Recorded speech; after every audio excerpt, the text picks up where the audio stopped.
உதயஞ்சேரல் அந்துவஞ்சேரல் அப்படின்ற 2 சேர அரசர்களுடைய வழித்தோன்றல்களை பற்றி குறிப்பிட்டப்பட்ட பாடல் தான் இந்த 10 பாடல்களும் அப்படின்றத புரிஞ்சுக்க முடியுது. இது பார்த்திங்கன்னா சேரர்களுடைய வலிமையை முழுசாக குறிப்பிடப்பட்டது தான் இருக்குது. அதாவது அவர்களுடைய புற வாழ்வியல், கொடைத்தன்மை, மக்கள் நலம், பெண்மையை போற்றிய விதம், இப்படி அவர்களுடைய புற வாழ்வியலை பற்றி மிகவும் தெளிவாக அழகாக புரிஞ்சுக்கிற மாதிரி பாடல்கள் அமைக்கப்பட்டிருக்கு. அது மட்டும் இல்லாமல் இந்த பாடல்கள் எந்த புலவர் பாடினார், எந்த அரசர் மேலே பாடினார், அந்த பாடல் பாடினதுக்காக அவருக்கு எத்தனை பொன், என்ன பரிசு கிடைச்சது அப்படின்றத முதற்கொண்டு இதை குறிப்பிட்டிருக்காங்க.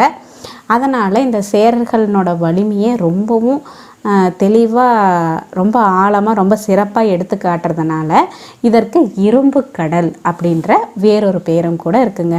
இதனோட